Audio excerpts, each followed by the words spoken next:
शरीक लहू वला नज़ीर लहू वला मिसल लहू वला मिसाल लहू वला कुफ़ुव लहू वला नज़ीर लहू वला मुशीर लहू वला शरीक लहू वला जलद बलद वलद जसद रुस व जुज़ व उज़्म नुज़ वला जज़्ब वस्फ़ाई बका बैत खस्मला व नशहदु अल्ला इलाहा इल्लल्लाह वहदहु ला शरीक लहु मन युशरिकु फी ज़ातिही व सिफ़ातिही व आदातिही व आयातिही रुअयत यतबर्रकु बिग़ैरिही मिन नबिय्यिन व वलिय्यिन व तक़िय्यिन व नक़िय्यिन व नसीमिन व हसीनिन व जमीलिन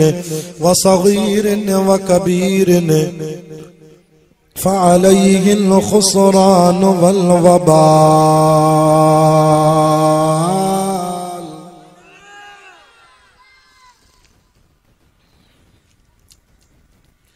ثم نشهد أن سيدنا وسندنا ومعصومنا ومنظومنا ومقصودنا أجدر الخلق جديرنا أعظم الخلق وأنور الخلق وأكمل الخلق وأشرف الخلق وأجمل الخلق وأحسن الخلق من الحسن والعدارة والهداية والحكاية والعناية أعلانا وأجلانا وأتقانا وأجهدنا وأزهدنا وأكبرنا وأخطرنا أحمد أنور أجدر أوسق أنور أجمل أكمل له.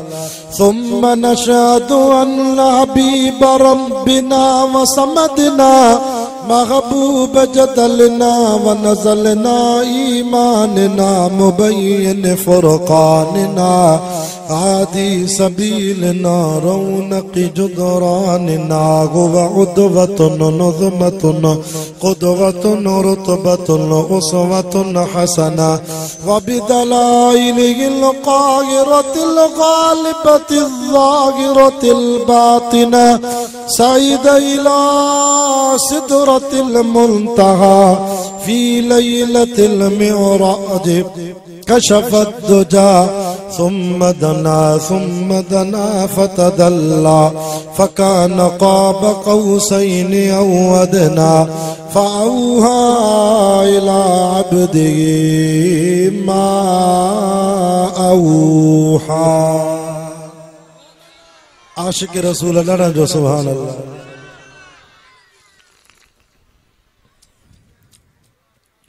وقال الله تعالى في مقام آخر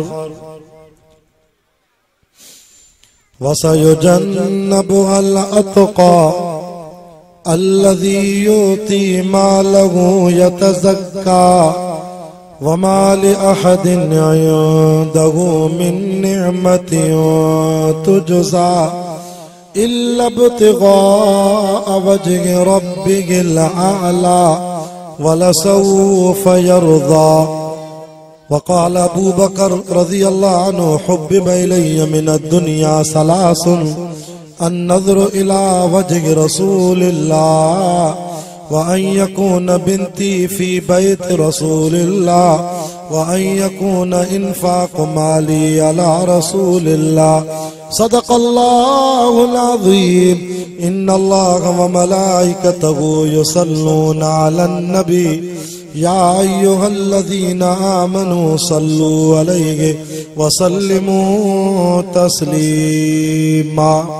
आशिक रसूल आवाज़ बुलंद मुझे हबीब सोने जी ज़ात ते जागी करे ॾाढा सलाह शरीफ पढ़ो दुरूद पाक पढ़ो.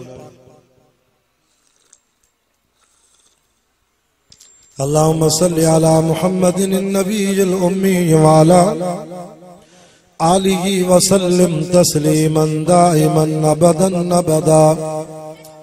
शाफिए मशर साक़िए को सर तू व तैयब तू व ताहिर आशिक रसूलन जो जलसो आहे ॾाढा जो सुभान अल्लाह। केॾी जमात आई आहे। अल्लाह तव्हांजी हाज़िरी क़बूल फरमाए, रब तव्हांजी ख़ैर ख़िदमत क़बूल फरमाए। शाफिए महशर साक़िए कौसर तू वा तैयब तू वा तागिर, तुझे आए जग वियो जरकी, नूर नबूवत सां पयो बहकी। सुभान अल्लाह कंदे अल्लाह जन्नत में मुफ्त में ठाऊका बाग हणाईंदई। एक सिर सोन जी लगंदई, ॿी सिर चांदीअ जी लगंदई। सीटी नाना तो तत हाँ शाद फरमाए। शाफिए महशर साक़िए कौसर तू वा तैयब तू वा ताहिर, तुझे आए जग वियो जरकी, नूर नबूवत सां पयो बहकी। तू आका सब को बेहतर, तू आका सब को बेहतर, शाफिए महशर साक़िए कौसर तू तैयब तू तागिर। तो तथिया मां सोहना सदके, मूसा गद मुंहिंजा बचड़ा सदके। असांजा बच्चा बार मदीने वारे साईं तो कुर्बान थियन। तो तथिया मां सोहना सदके, मूसा गद मुंहिंजा बचड़ा सदके। सब को अव्वल सब को आखिर, सब को अव्वल सब को आखिर, शाफिए महशर साक़िए कौसर तू तैयब तू तागिर। तुझो मक्को शौकत वारो, तुझो मदीनो अज़मत वारो। सही मोहम्मद आसिफ मूं ते अल्लाह जी मेहरबानी थी, मां हिन साल ताज़ो बैतुल्लाह शरीफ जो हज पढ़ी आवां। 2015 में मां उमरो कयो, हिन साल मां हज पढ़ियो। 40 लख हाजी मूंसां गॾु हा हज में शरीक। 35 ॾींहं मके पाक में रहियासीं, 10 ॾींहं मदीने में रहियासीं। मौला गुलाम रसूल मेंगल साहब असांजी ख़िदमत कई। मां मके मदीने में भी कुरान जा जलसा कया। मुखे मौलाना वठी वियो, मां उन जबल ते वाइज़ कयो, जबल अबू कुबैस, जिते नबी से आंगुर सां इशारो कयो। 14 जो चंड भी 2 टुकड़ा थी। हिते कंबर शहदाद कोट में मां 2011 को वठी हिते वाइज़ कंदो अचां थो। अवां जे मक्सिन जे गोठ में काफ़ी दफ़ा आया हूं। हाणे 2 सालन खां पोइ वरी हाज़िरी लगी आ। बाराम में बुठीअ में पुराना असांजा वाइज़ थियल आहिनि। हिते वाइज़ कर त मज़ो ॿियो आहे, पर जॾहिं मके मदीने में वाइज़ पियो कयां हुते मज़ो ई ॿियो आहे। अवांजे कंबर जे जागीराणी ने मुंहिंजी दावत कई जिद्दे में, गोठ पनाह जागीराणी जा। जिद्दे में मां कुरान पढ़ियो, मके में मदीने में कुरान पढ़ियो। हल मके मदीने में कुरान पढ़ न, एॾो मज़ो पियो अचे। जंहिं शहर में हे कुरान नाज़िल थिए, जंहिं शहर में मुझे मोहम्मद जा कदम लगन, उते कुरान पढ़ त मज़ो ई ॿियो आहे। तव्हांखे दुआ थो कयां, अल्लाह तव्हांखे बि हिन साल मको मदीनो ॾेखारे। तुझो मक्को शौकत वारो, तुझो मदीनो अज़मत वारो। तुझी जमात सब खां बरतर, शाफिए महशर साक़िए कौसर तू तैयब तू तागिर। तुझा सहाबी सच्चा सारा, हिदायत जागिन रोशन तारा। जेके साहब जा गुलामन ॿई हथ मथे करे सुभान अल्लाह कनि। छा त ख़ल्क़ आई आहे। अल्लाह तव्हांजी हाज़िरी क़बूल फरमाए। पोते छो था ॾिसो, सैयद ते एतबार न आहे। तुझा सहाबी सच्चा सारा, हिदायत जागिन रोशन तारा। कोने उन्हनि जो हितड़े हमसर, शाफिए महशर साक़िए कौसर तू तैयब तू तागिर। आलू भी तुझो इज्जत वारो। से मौलाना मोहम्मद आसिफ मुझे हुक्म कयो, साईं हबीबुल्लाह शाह भली साहब जो भी शान पढ़, पर असांखे अहल बैतन जो भी शान वधाए। असांजी हिकड़ी अखे शान साहब आहे त ॿी अखे शान अहल बैत आहे। स्टेज ते वाइज़ करण वारो भी अहल बैत आहे। आल भी तुझो इज्जत वारो, अहल भी तुझो रुफ़अत वारो। जिन ते लथी तदहीर जी चादर शाफिए महशर साक़िए कोसर तू वा तैयब तू वा तागिर। ए जुमलो बुझा गाल वणे तो सुभान अल्लाह कजाए आलबे जे शान में आ। तू जो बीबियूं शान नवारियूं तू जो नियाणियूं भाग नवारियूं। नबी जी नियाणियुनि सां केरु मुक़ाबिलो कंदो। तू जो बीबियूं शान नवारियूं तू जो नियाणियूं भाग नवारियूं। तू जो घराणो सोन सरासर शाफिए महशर साक़िए कोसर तू वा तैयब तू वा तागिर। तुझा चारई यार भलारा असा सिद्दीकी असा फारूकी असा उस्मानी हथ मथे करे जो असा हैदरी असांजो अकीदो आहे जेको मुर्शिद सोने अली के न मने उन जे मुंह में लख लानत हुजे। जेके हैदरी नु सुभान अल्लाह कन। तुझा चारई यार भलारा वाह जा मुड़स मथेर प्यारा। सिद्दीक उमर उस्मानो हैदर सिद्दीक उमर उस्मानो हैदर शाफिए महशर साक़िए कोसर तू वा तैयब तू वा तागिर। ए जुमलो बुत मां तकरीर शुरू किया। सोहणे हसन ता सदके थिया मां सोहणे हुसैन ता घोर थिया मां। लगे तो हैदरी सरस वेठा नडा जो सुभान अल्लाह सया सवे ते हैदरी घणा। सोहणे हसन ता सदके थिया मां सोहणे हुसैन ता घोर थिया मां। नानो जन जो पाण पैगंबर नानो नानो जन जो पाण पैगंबर शाफिए महशर साक़िए कोसर तू वा तैयब तू वा तागिर। अल्हम्दुलिल्लाह अज 21 दिसंबर सन 2024 छंछर जे ॾियारे आचर जी रात गोठ रईस मोहम्मद आलिम मक्सी दीनू कोठो गोठ जे बरसां मुझे प्यारे साथी हजरत मौलाना कारी मोहम्मद इदरीस मेंगल साहब जे वास्ते सां मौलाना मोहम्मद आसिफ साहब हाफिज मोहम्मद मक्सी बाऊ फैद हुसैन अब्दुल हमीद मोहम्मद उमर मोहम्मद करीम रईस मोहम्मद आलिम साहब ऐं जुमला जमात गुलाम अब्बास साहब ऐं जुमला जमात सब जी गोठ वारनि जी सिक भरी दावत ते खानपुर शिकारपुर को सफर कराए इन बाबरकत महफिल में अवां जे गोठ में अल्लाह ताला 100 दफ़ो कुरान बुधाइण जी सादत नसीब कराई आहे। मुझा दोस्तो कुरान जा आशिको दीन जा परवानो असा सहाबा जा भी नौकर आयूं तो चो आल बेतन जा भी नौकर चो बेशक असा जी हिकड़ी अखे शान सहाबा है त बी अखे शान आल बेता। मां हसन हुसैन के किए न मना जेके पांजे नाने मोहम्मद करीम सल्लल्लाहु अलैहि वसल्लम मदीने जी घिटन में कुलन ते खणी घुमाया।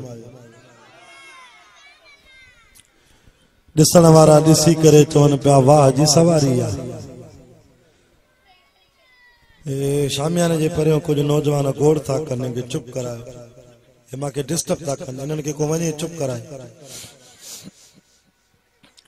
हसन हुसैन के मनीदाऊं छो त नाने मोहम्मद करीम पांजे कुलन ते खणी घुमायो।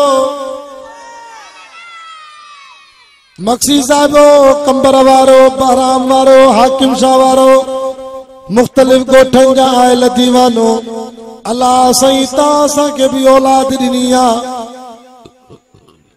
पुट तव पोटा तव दोटा तव तवा पांजी औलाद के मोटरसाइकिल ते विहारे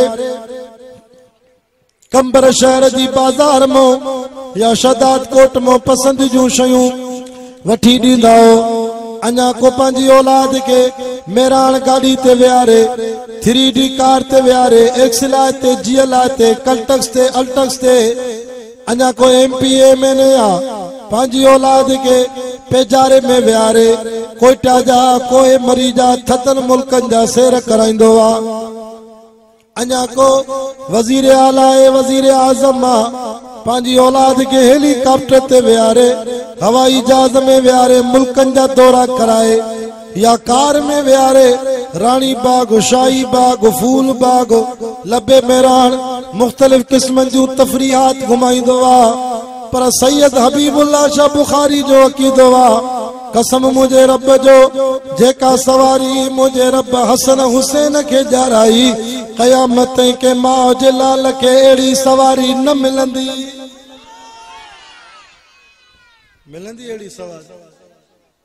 अज उस्ताद माखे लाउड वेड़ो खोले ॾिनो मां शिकार पर ताईं दुआ कंदो वञां अल्लाह कंदो एजाज इको साउंड वनी जन्नत में भी इको साउंड जो दुकान खोलींदो उते भी हिन जे लाउड ते वाइज कंदा सैयद जी दुआ तो रंग जी वियो आहे सिंध में तो हले तो पर बलोचिस्तान में भी हले तो देखो दिल खोले आलमन जे ला लाउड हलाए तो आलम भी उनके दिल से दुआ दी ये जमात खिदमत थी करे आलमन जी हाफिजन जी नात खानन जी अल्लाह हिनन के भी वधाए रिस्क रोजी में कुरान जा आशिको दीन जा परवानो हसन हुसैन के पंजे नाने मोहम्मद करीम कुलन ते खणी घुमायो साहबा चो वाह जी सवारी आ मुझे साईं फरमायो रुगो सवारी छोता दिसो सवार भी तो दिसो न केडा ऊंचा हे अलबे जो शान राणा जो सुभान अल्लाह जिया सवारी ऊंची आ तो सवार भी ऊंचा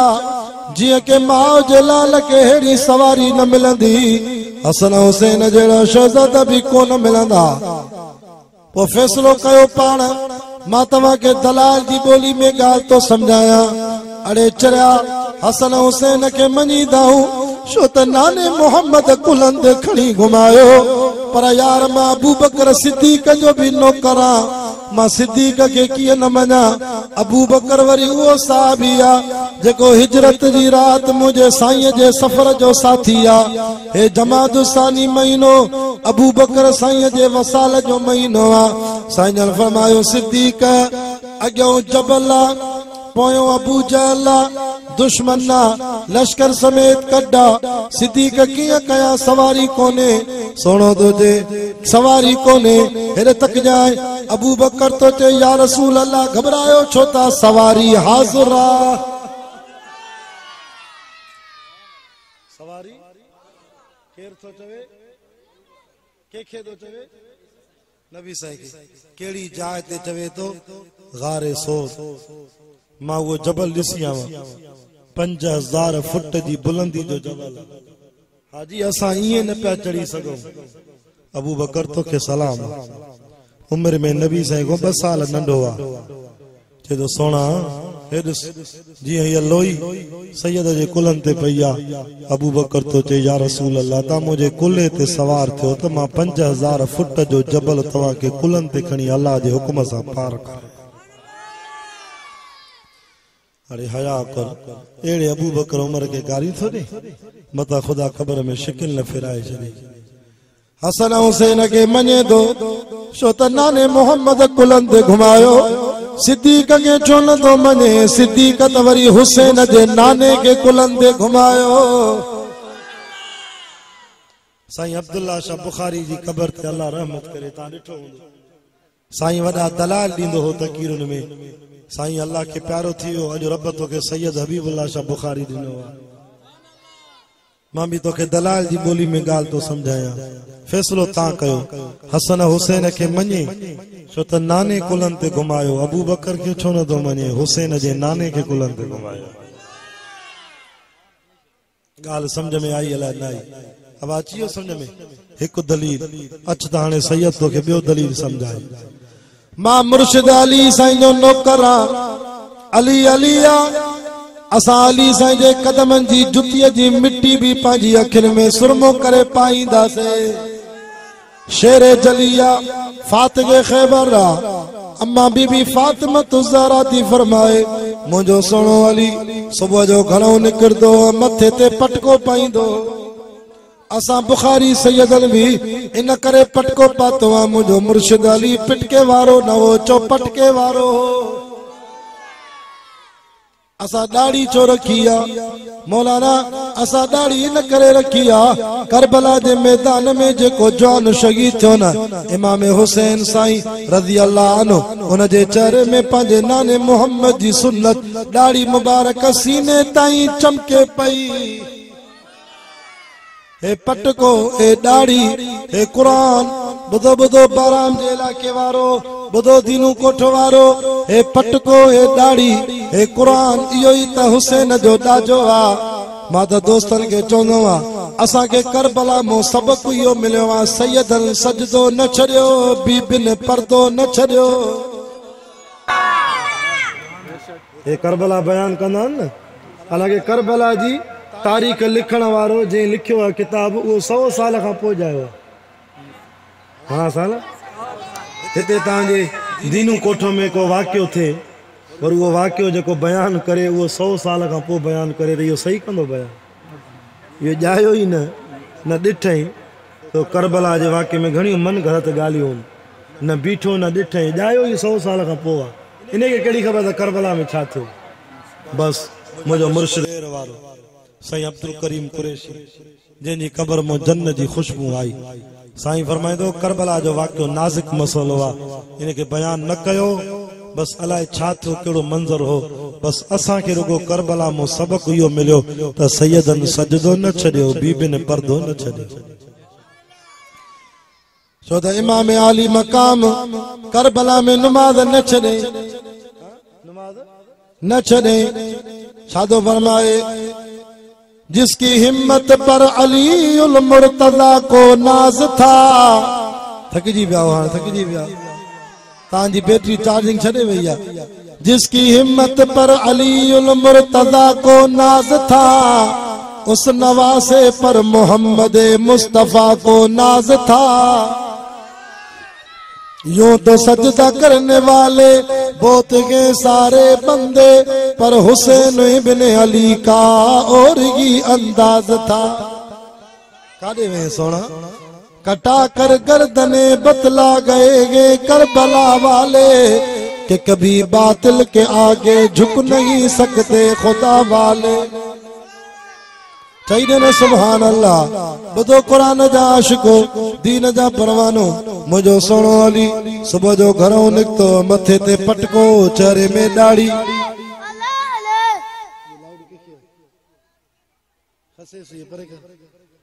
चेहरे में पटको और चेहरे में दाढ़ी मथे ते पटको मुझो मुर्शिद वाली शेरे खुदा फातिगे खैबर मुझो सोनो अली सुबह जो घोड़े ते वेठो आ सवारी ते कुल्ले ते तलवार आ चपन ते कुरान जारी आ। सुबह जो घरों निकले तो रक्शे में गाना तो हलाए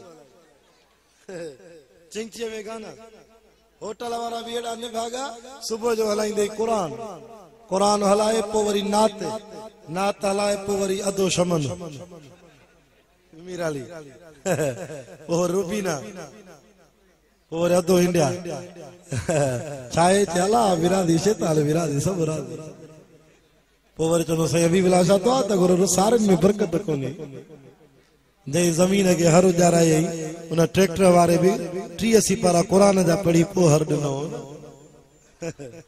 सच्ची बतायो ट्रैक्टर वाला सुधरल अरे खिलंदा दिल सा लगे थी गाल छोरा इशारो न कयो हर को पाण समझे तो ट्रैक्टर वाला भी एड़ा ने चवंता तो सही जे गाना नता हलायूं तो असा के भी निंड थी अचे गाड़ी उबती न थी अजे होरो जे तो जमीन में बरकत कोने साईं एकड़ मो 70 मण सारी लेंदी उते कुल 8 मण लथिया सारी पापड़ थी वयो हेरे ताल के गड़ी खेरे में दोदापुर दाऊ जखरन जे गोठ में जलसे ते रोइन पया साईं हबीबुल्लाह शाह 8 मण जेके बचा त बच्चन के चावर खाराइंदा से अची जो रब नाराज थियो रात जो 10 बजे बरसात ली सुबह जो 5 बजे त मी वसो ये 8 मण भी पूरा थी खुदा जो अजाब दाए तो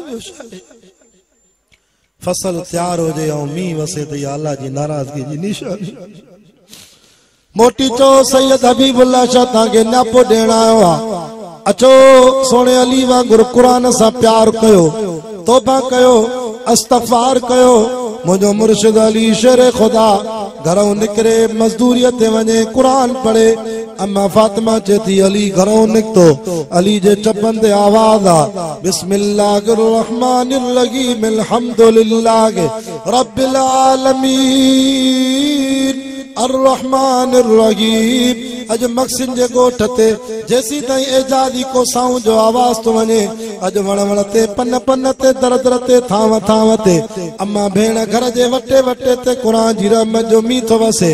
अल्हम्दुलिल्लाहि रब्बिल आलमीन अर्रहमानिर रहीम मालिक यौमिद्दीन इय्याका नअबुदु व इय्याका नस्तईन इहदिनस सिरातल मुस्तकीम सिरातल लज़ीना अनअमता अलैहिम गैरिल मग़ज़ूबि अलैहिम वलद्दाल्लीन। जेके कुरान वणे बैयत मथे करे जो सुभान अल्लाह। शात खल्का या अल्लाह तुझी हाज़री कबूल फरमाए। हजरत अली यहूदिया जे बाग में खूह के हलाए तो रसो हथ में खणी बाग के पानी तो दे। अली पेरों सिबारो पियो टियों चौथो पंजो सतो मंझंदि जा 12 थिया 15 सिबारा कुरान जा पढ़ी वियो। तलवार वण में टंगे केलूलो करे तो उनारे में डी वडो कलाक निंड कवी आ। हजरत अली सुमे तो अखियों मथे आसमान दे तके चे तो मुझा अल्लाह रजीना किस्मतल जब्बार लना इल्मुन वलिल जुहाल मालुन। ओ मुझा अल्लाह मा अली तुझी तकसीम ते राजिया। रब जाहिलन के माल दिनो थी मा अली के कुरान दिनो थी। माल वारे जा दुश्मन घणा कुरान वारे जा यार घणा। ये तुझी मूसा यारी कुरान जे करे। काथे शिकारपुर काथे तवाजो इलाको मां 2-3 हफ्ता अग में वियोस मॉल दादा भाई कराची रोड उते मुझी गाड़ी बीठी मॉल में शरीफ शहर मॉल। वरी बी गाड़ी काई आया जेका मोहतरमा बेनज़ीर जे दौर जी जणो कमरे के टायर हणी आया 4x4 हलला 2.5 कलाक इएं सिंधड़ी जो इलाको असीं जबल जणो नांग पिया वणन में नजर अचन। अल्लाह हलला रात जो पहुतासीं चेसीं हाणे तव्हां जामशोरी जी ज़मीन को 5,500 फुट मथे जबल ते कुरान था पढ़ो। मां चयो तव्हां कहिड़ी मोहब्बत में घुरायो आहे? चेसीं तुंहिंजो कुरान ॿुधी तोखे घुरायो। हेॾे सेवण वियुमि झांगारा बाजारा वरी बड़े जबल ते 3,500 फुट सेवण जी ज़मीन को मथे हिते सी पो आयो हुते त नवंबर में भी ॾकऊं पिया कुरान जा जलसा। चओ न सुभान अल्लाह। अर्ज पियो कयां हजरत अली भी चे तो माल सां मोहब्बत कंदे माल जा वारिस ॿिया थींदई। कुरान सां मोहब्बत कर कुरान तो सा कब्र में भी गड पुल सिरात भी गड सिरात मीज़ान में भी गड इंशाअल्लाह कुरान तो के जन्नत जे दर ते छॾे ईंदो। अली अलिया हजरत अली नबी जे खट ते बिस्तरे ते साई चादर जेठो हिकड़ी रात सुतो वा। मां इन अली के मञा चरिया अबू बकर उमर के कीअं न मञा जेके 1400 साल थी विया आहिनि मिठे मोहम्मद जे भाकुर में हाणे भी साए रोज़े में सुता पिया थी। हलऊं मदीने तुझी नियत ना है मदीने हलण जी। इश्क अहमद अज़लगी से सीने में है। मां 3 जुलाई वारो जुम्मो मदीने में पढ़ियो। अबू बकर उमर अखियुनि सां ॾिठा नबी जे भाकुर में सुता पिया। इश्क अहमद अज़लगी से सीने में गए मैं यहाँ हूँ मेरा दिल मदीने में है। जेको ॾाढा सुभान अल्लाह चवे अल्लाह करे साईं हबीबुल्लाह शाह बुखारी सां गॾु मदीने हले। जेको आहिस्ते चवे अल्लाह करे कंबर को पंध वञे मदीने। जे पंध वींदे त पोइ 4 साल लॻंदई। जे बुखारी सैयद सां गॾु हलंदे कराची को हवाई जहाज में पोइ इंशाअल्लाह 3 कलाकनि में मदीने। हार गो किराओ पंहिंजो पाण भरजाए बाक़ी हल जाए मूंसां गॾु। मोहम्मद तू न घबराए तो क्या असां वठी हलदासे। इश्क अहमद अज़लगी से सीने में गए मैं यहाँ हूँ मेरा दिल मदीने में है। हे सहाबा की झरमट में बदरुद जा नूर ही नूर हर सो मदीने में गे, फिक्र जन्नत में भी ऐसी खुशबू नगी जैसी खुशबू नबी के पसीने में है।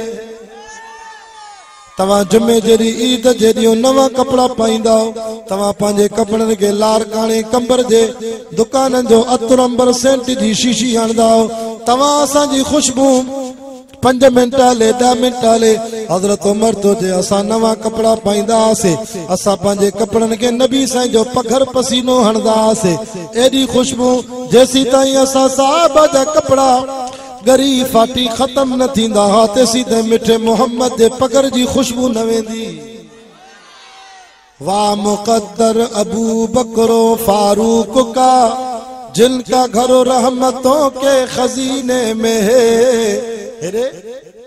तू असा जी दावत कंदो आ 2 सालन खां पोइ साल खां पोइ, पर अबू बकर उमर जंहिं जाइ ते सुता पिया थी उन साहे रोज़े में 70,000 मलाइक ॾींहं जो ईंदा थी, 70,000 मलाइक रात जो ईंदा थी। जेके हिकु दफ़ो ईंदा आहिनि मौलाना वरी क़यामत ते उन्हनि खे वारो न मिलंदो आहे। अबू बकर उमर के नथो मणे, तुझी किस्मत खराब आ। अबू बकर उमर अल्लाह के एडा था वणन उन साए रोज़े में जिते 70,000 मलाइक हिकु दफ़ो अचन, वरी क़यामत ताईं वारो ही न मिले। रोज नवा मलाइक था सलाम पढ़न, अड़े मदीने जा कबूतर भी सलाम था पढ़न, मदीने जा फरिश्ता पढ़न था, जिन्न इंसान पढ़न था। मां नथो चवां, कुरान तो चे इन्नल्लाह व मलाइकतहू युसल्लून अलन नबी।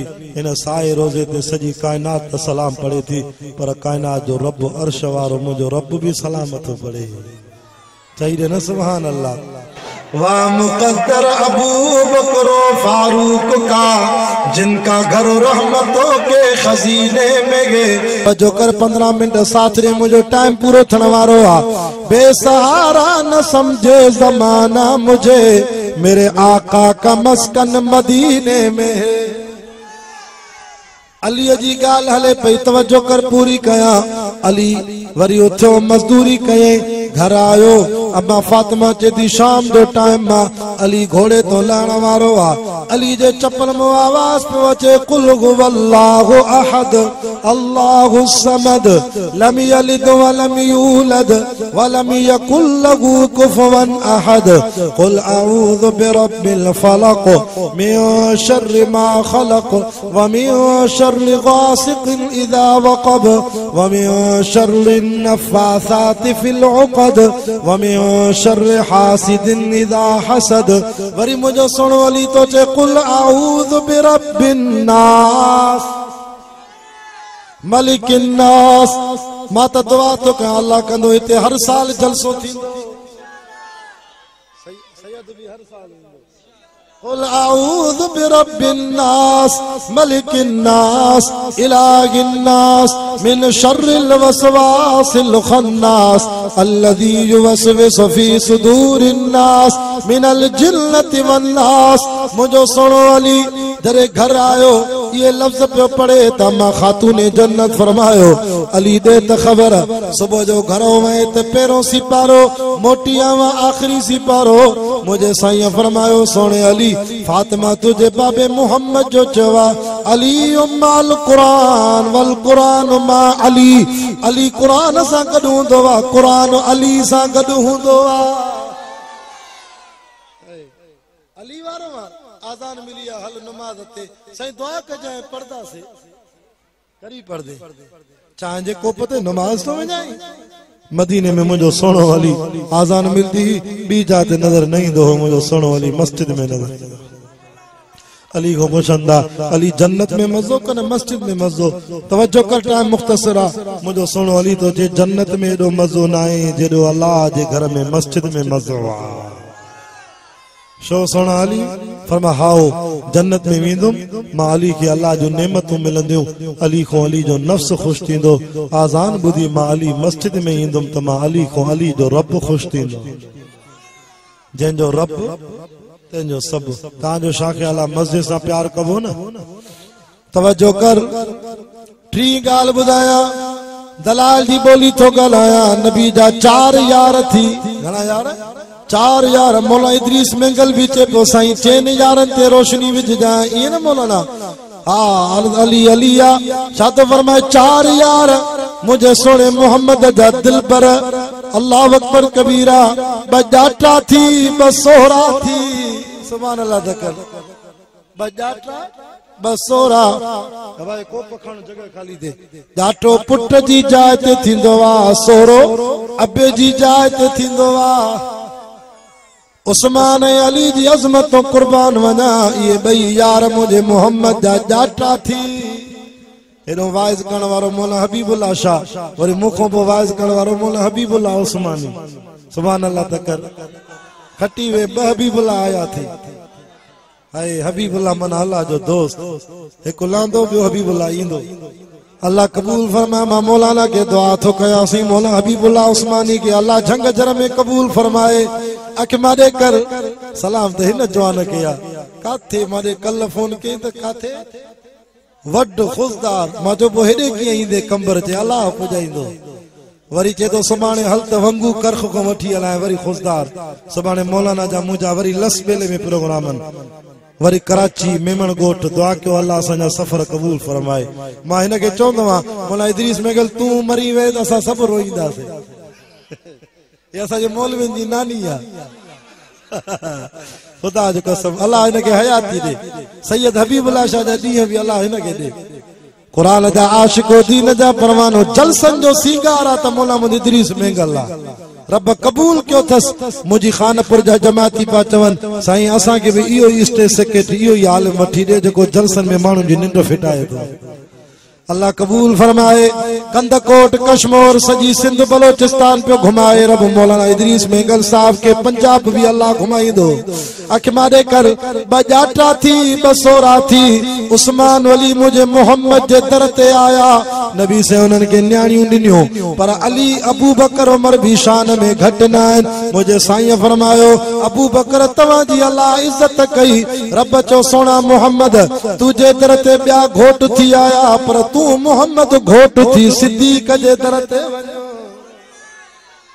साईं मुरसल दीन चो वेठो आ न मां ब लफ्ज चवा मुझे सोने जी सिद्दीक जी न्याणीअ जे शान में हे महीनो सिद्दीक जो आ सिद्दीक छा प्यारो थी जे तो 3 शयूं प्यारियूं अन नज़रु इला वजह रसूलिल्लाह हुब्बि इलैया मिन दुनिया सलासुल या रसूल अल्लाह मां सिद्दीक के 3 शयूं वधीक पसंद सजी दुनिया में अखियूं सिद्दीक जो हुजन चारो मुस्तफा जो हुजे वेठो दीदार कया बुख भी लई वने उन भी लई वने बयो छा प्यारो थी अयकून बिनती फी बैत रसूलिल्लाह न्याणी सिद्दीक जी आयशा दे घोट मिठो मोहम्मद थे तरी तक के शायर चयो न सिद्दीक अकबर की बेटी को नबी के घर खुदा लाया मां केड़ा शेर बुधाया तुझी दिल त हाजी मुरसल दीन ठारींदो इंशाअल्लाह सिद्दीक अकबर की बेटी को नबी के घर खुदा लाया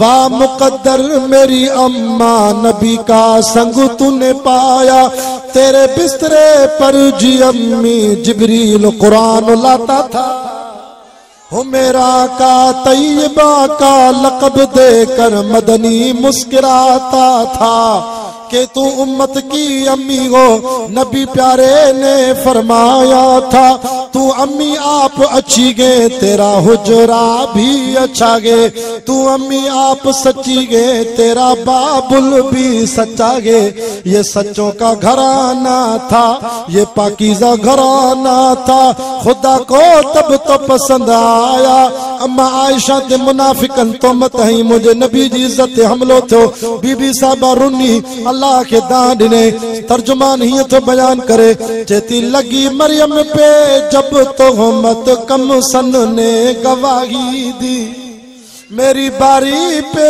क्यों मौला चुप तेरी खुदाई है हरम मेरा वीरान हुआ या रब्बा तुझे क्यों न रहम आया सैयद हबीबुल्लाह शाह जो जमीर तो चवे अल्लाह फरमा आयशा नरो आयशा वो तो मरियम थी तू तो आयशा है आखिरी गाली तवज्जो वो तो मरियम थी तू तो आयशा गे तेरा ऊंचा मकाम आयशा तू जितनी शान वाली गे वड्डा उतना गवा आया